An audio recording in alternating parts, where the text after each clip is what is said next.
Hi everyone, welcome back to the channel. So friend, ये हमारे general knowledge series का 7th video है। इससे पहले हमने 6 वीडियो और रेडी कर लिए हैं। इस वीडियो में हम कृषि उत्पादन से संबंधित महत्वपूर्ण क्रांतियों के बारे में देखेंगे, उनसे सवाल कैसे बन सकते हैं उसको देखेंगे। साथ ही साथ हमारे शरीर में बहुत सारे हार्मोन सेक्रेट होते हैं और हमारे शरीर के लिए बहुत ज़रूरी होते हैं, और साथ ही साथ ये हार्मोन आपके एग्ज़ाम्स के लिए भी उतना ही ज़रूरी है। तो कुछ हार्मोन्स के बारे में देखेंगे और उनसे बनने वाले सवाल के बारे में देखेंगे। अगर आपने पहले की वीडियो नहीं देखे हैं तो डिस्क्रिप्शन में लिंक मिल जाएगा, उसको जाके देख सकते हैं। तो चलिए इस वीडियो को शुरू करते हैं। कृषि उत्पादन से संबंधित महत्वपूर्ण क्रांतियाँ, जिसमें इधर क्रांति लिखा है और ये किससे संबंधित है उसको लिखा है। तो जैसे हरित क्रांति, हरित क्रांति किससे संबंधित है? खाद्यान्न उत्पादन से। उसके बाद सुनहरी, जिसे बोलते हैं स्वर्ण क्रांति, ये किससे संबंधित है? तो फल एवं सब्जी उत्पादन और बागवानी, उद्यान कृषि, इससे संबंधित होता है सुनहरी क्रांति। उसके बाद एक होता है श्वेत क्रांति, जो दुग्ध उत्पादन से संबंधित है। इसे तो आप इजीली याद रख सकते हैं। श्वेत क्रांति, श्वेत का मतलब होता है सफ़ेद, वाइट, और दूध कैसे होता है? वाइट, सफ़ेद। तो श्वेत क्रांति मतलब दुग्ध उत्पादन। उसके बाद एक है कृष्ण या काली क्रांति। तो ये किससे संबंधित है? खनिज तेल, पेट्रोलियम के क्षेत्र में आत्मनिर्भरता से संबंधित है ये। उसके बाद है नीली क्रांति, जो किससे संबंधित है? मछली उत्पादन से, मत्स्य उत्पादन से। उसके बाद एक होता है गोल क्रांति, इसे भी आप इजीली याद रख सकते हैं। आलू कैसा होता है? गोल गोल होता है, तो आलू उत्पादन से संबंधित है गोल क्रांति। उसके बाद एक होता है भूरी क्रांति, जो किससे संबंधित है? उर्वरक, फर्टिलाइज़र उत्पादन से।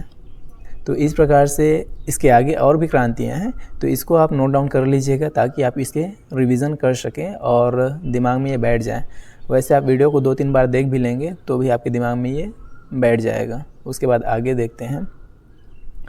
इसी क्रांति में आगे और है, जैसे पीली क्रांति। तो पीली क्रांति किससे संबंधित है? तिलहन उत्पादन से। उसके बाद एक होता है रजत क्रांति, जो किससे संबंधित है? अंडा उत्पादन से। ये तो कई बार सवाल पूछा जा चुका है। उसके बाद एक है इंद्रधनुषी क्रांति, जो किससे संबंधित है? कृषि संबंधी समग्र क्रांति, नवीन कृषि नीति में निर्धारित है। जो कृषि संबंधी जितने भी क्रांति है उससे संबंधित है ये इंद्रधनुषी क्रांति। उसके बाद अगला है अमृत क्रांति, जो नदियों को जोड़ने की योजना है ना, इससे संबंधित होता है। उसके बाद एक होता है सदाबहार क्रांति, कृषि उत्पादन को दोगुना करना और टिकाऊ कृषि से संबंधित है। एक है गुलाबी क्रांति, जो प्याज उत्पादन और झींगा मछली के उत्पादन से संबंधित है। और एक है लाल क्रांति, इसे भी आप इजीली याद रख सकते हैं, जो मांस और टमाटर उत्पादन से संबंधित है। मांस का रंग कैसा होता है? लाल होता है। टमाटर का रंग कैसा होता है? लाल होता है। तो लाल क्रांति किससे संबंधित है? मांस एवं टमाटर उत्पादन से। इसमें देखिए, जो हरित क्रांति है कई बार सवाल पूछा जा चुका है, स्वर्ण क्रांति से कई बार पूछा जा चुका है। उसके बाद भूरी क्रांति से सवाल बन चुका है पहले भी। उसके बाद यहाँ अगर देखें तो रजत क्रांति से सवाल पूछा जाता है और लाल क्रांति से पूछा जाता है। तो इन सब को आप याद रखेंगे। उसके अलावा बाकी भी इम्पॉर्टेंट है, तो सभी आपके दिमाग में बसे रहे, ये ज़रूरी हो जाता है। इसको आप नोट डाउन कर सकते हैं। नोट आपको मिल जाएगा टेलीग्राम में। उसके बाद आगे देखते हैं। कार्बोहाइड्रेट किस रूप में शरीर में संग्रहित होता है? इस पर भी सवाल बनता है। तो जो कार्बोहाइड्रेट है हमारे शरीर में किस रूप में संग्रहित होता है? ग्लाइकोजन के फॉर्म में, ग्लाइकोजन के रूप में। उसके बाद अगला क्वेश्चन है, अमाशय में भोजन के जीवाणु को कौन नष्ट करता है? तो ये हो जाएगा HCl, जिसे बोलते हैं हाइड्रोक्लोरिक अम्ल, हाइड्रोक्लोरिक एसिड। तो ये इसका राइट आंसर हो जाएगा। उसके बाद एक स्तनधारी में सबसे बड़ी ग्रंथि कौन सी होती है? तो ये तो सबको पता होगा और पता होना भी चाहिए। कौन सी है? यकृत। ये स्तनधारी में सबसे बड़ी ग्रंथि होती है। उसके बाद आगे चलते हैं। शुष्क भूमि के लिए सर्वाधिक उपयुक्त फसल कौन सी है? तो ये इसका राइट आंसर हो जाएगा मूंगफली। जो शुष्क भूमि है उसके लिए सबसे उपयुक्त फसल होता है मूंगफली। उसके बाद आश और बोरो किस फसल की किस्में हैं? इस पे भी कई बार सवाल पूछा जा चुका है। तो ये किस फसल की किस्में हैं? तो ये है धान की किस्म। धान होता है आश और बोरो। उसके बाद आगे चलते हैं। फिर आगे है दुग्ध निष्कासन हार्मोन ऑक्सीटोसिन का स्राव कौन सी ग्रंथि करती है? तो पीयूष ग्रंथि करती है इसको, पिट्यूटरी ग्लैंड जिसे बोलते हैं अंग्रेजी में। और एक बात और याद रखेंगे, ये पिट्यूटरी ग्लैंड पीयूष ग्रंथि को क्या बोला जाता है? मास्टर ग्रंथि भी कहते हैं। इस पर भी कई बार सवाल पूछे जा चुके हैं अलग अलग एग्ज़ाम्स में, और आगे भी एग्ज़ाम्स के लिए बहुत ज़्यादा इंपॉर्टेंट हो जाता है। तो आप इसे नोट डाउन करके रख सकते हैं। इसे याद रखना है। उसके बाद आगे हैं, माँ और शिशु के मध्य गले लगना या चूमना किस हार्मोन के स्रावण को प्रेरित करता है? ये किसको प्रेरित करता है? ऑक्सीटोसिन हार्मोन को। इस पे भी सवाल बनता है, तो इसे आप याद रखेंगे। उसके बाद नेक्स्ट देखते हैं, कौन सी अक्रिय गैस, इनर्ट गैस वायुमंडल में नहीं पाई जाती? जो वायुमंडल में नहीं मिलती और जो अक्रिय गैस है उसके बारे में आपको बताना है। तो इसका राइट आंसर कौन सा हो जाएगा? रेडॉन। इसमें 4 ऑप्शन रहेंगे आपको कंफ्यूज करने के लिए, तो आपको ये पता होना चाहिए कि जो अक्रिय गैस है वायुमंडल में नहीं मिलती उसका नाम है रेडॉन। उसके बाद आगे है, संचार उपग्रह कम्युनिकेशन सैटेलाइट वायुमंडल की किस स्तर में स्थापित किए जाते हैं? तो संचार उपग्रह किस मंडल में स्थापित किए जाते हैं? तो ये किए जाते हैं तापमंडल और बहिर्मंडल, एक्सोस्फीयर। इसे आप याद रखेंगे, तापमंडल और बहिर्मंडल। मोस्ट इम्पॉर्टेंट क्वेश्चन है, हमेशा एग्ज़ाम में आता है। उसके बाद आगे है, किस हार्मोन में आयोडीन उपस्थित होता है? तो ये थायरॉक्सिन हो जाएगा। थायरॉक्सिन हार्मोन में आयोडीन उपस्थित होता है। अगर थायरॉक्सिन हार्मोन की कमी हो जाए, आयोडीन की कमी हो जाए बॉडी में, तो थायराइड बीमारी हो जाती है, घेंघा रोग जिसे बोलते हैं। उसके बाद अगला है, इंसुलिन हार्मोन किस अंग से स्रावित होता है? तो ये कहाँ से स्रावित होता है?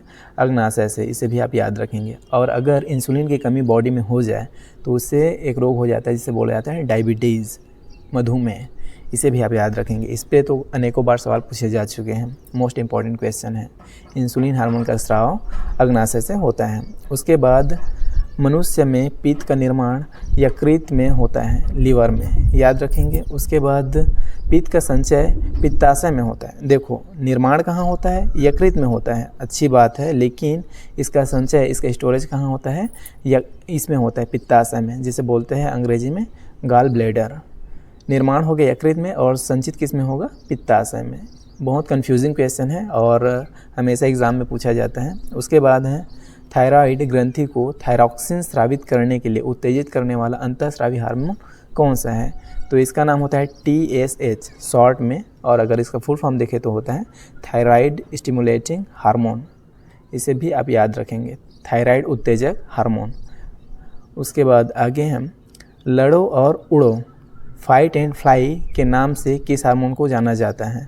तो इसका राइट आंसर हो जाएगा एड्रेनलिन। एड्रेनलिन को फाइट एंड फ्लाई के हार्मोन के नाम से जाना जाता है। उसके बाद मोस्ट इम्पॉर्टेंट क्वेश्चन है, मानव शरीर का सामान्य तापमान कितना होता है? तो ये होता है 98.6 फ़ारेनहाइट, और सेंटीग्रेड में देखे जाए तो 37 डिग्री होता है। फ़ारेनहाइट में 98.6 फ़ारेनहाइट और सेल्सियस में 37 सेल्सियस होता है। याद रखेंगे, हमेशा एग्ज़ाम में आता है इससे सवाल। फ़ारेनहाइट से भी पूछ सकता है और सेल्सियस से भी पूछ सकता है, इसको भी आप नोट डाउन कर सकते हैं। उसके बाद आगे हैं, वायुमंडल में ऑक्सीजन गैस की उपस्थिति कितने किलोमीटर की ऊंचाई तक पाई जाती है? तो लगभग 64 किलोमीटर की हाइट तक। याद रखेंगे, इस पे भी सवाल बनता है। समताप मंडल में स्थित ओजोन परत का कार्य भूतल पर पराबैंगनी विकिरण को रोकना है। इस पे तो कई बार सवाल पूछे जा चुके हैं। साफ रातें मेघयुक्त रातों की अपेक्षा अधिक ठंडी होती है, क्यों? तो इसका एक ही कारण है, वो है विकिरण की अनुपस्थिति। उस टाइम क्या होता है, रेडिएशन नहीं रहता है आसमान में, जिस वजह से ठंड ज़्यादा लगता है। फिर आगे है जो इस वीडियो का लास्ट क्वेश्चन हो जाएगा, मनुष्य में मधुमेह डायबिटीज़ किस हार्मोन की कमी से होता है? तो इसको मैं पहले ही बताया था अभी वीडियो में। ये किसकी कमी से होता है? इंसुलिन की कमी से होता है। शरीर में अतिरिक्त ग्लूकोज ग्लाइकोजन में परिवर्तित होकर यकृत में संरक्षित रहता है। तो इसे भी हमने अभी डिस्कस किए थे वीडियो में। तो इस तरह से हमने कुछ हार्मोन्स के बारे में देखे और जो कृषि संबंधित क्रांतियाँ चल रही है उनके बारे में देखें। आई होप कि आपको ये वीडियो पसंद आया होगा। वीडियो पसंद आया तो वीडियो को लाइक ज़रूर कीजिएगा, और साथ ही साथ इस सीरीज़ के आगे आने वाले वीडियोज़ को देखने के लिए आप चैनल को सब्सक्राइब करके रखें, ताकि जैसे ही वीडियो अपलोड हो आपको वीडियो मिल जाए और आप उसे वॉच कर सकें। मैं आपको मिलता हूँ नेक्स्ट वीडियो में, तब तक के लिए बाय।